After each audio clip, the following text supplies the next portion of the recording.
I picked the term self-serving bias.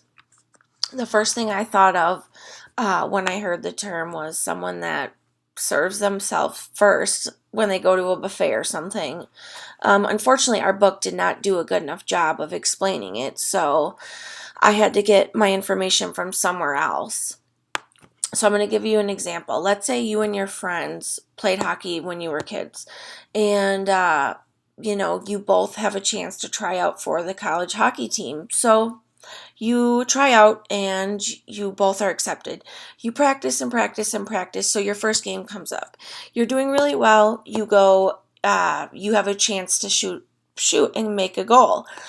So you miss, and you're thinking in your head, well, the ice is all bumpy I almost tripped, or that woman out in the crowd is screaming so loud she distracted me. So you brush it off like, it's not my fault, and you keep playing, you keep playing, you keep playing, and then all of a sudden your friend is up, and he's got a chance to make a goal, and unfortunately he misses, and the first thing that you think of is, well, that's because he kept missing practice. He's not taking it seriously enough. He's not as good of a player as he used to be. That is an example of a self-serving bias. It's not your fault when something negative happens, but when the same thing happens to somebody else, it is their fault. We tend to build ourselves up and make ourselves look better when we don't necessarily need to, or we shouldn't. The book, by the way, did do a fabulous example of explaining a self-serving bias. That was just my in-person example. So the book had information in it from a study that was done by Psychology Today. It was called The Inflated Self, where they took a group of men and they asked them a couple questions. The first question was how well they got along with other men. Well, of course, they got the results in, and 60% of them said that they were, pretty much perfect. They were so friendly. They got along with everybody. They were rated in the top 25%. The other 10% rated themselves in the top 1%. And then, that's, really unrealistic. So they go on and they, ask them, well, what about leadership? Again, 70% of them said that they were, up there in the top 25%, and another 25% said that they were in the top 1%. So they're all perfect leaders. And the next question was, about how athletic they are. And I'm assuming you can probably guess how it went.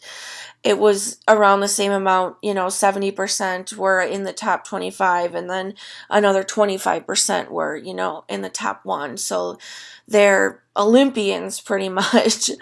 I kept doing a little bit of research, and I came across a website called Psych Central.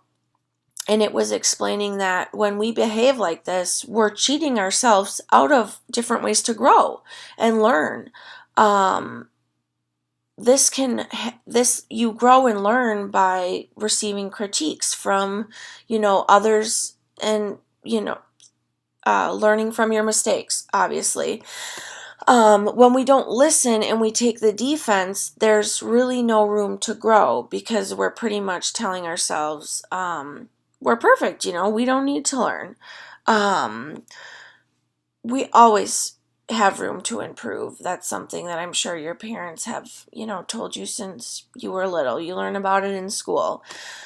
If you live your whole life like that, you're never going to improve as a person, and you're going to come off really negative to other people. And first impressions are huge. When it comes to a job interview, you could, talk yourself up the whole time and, say you're perfect. And the interviewer could come off and think, well, there's no way.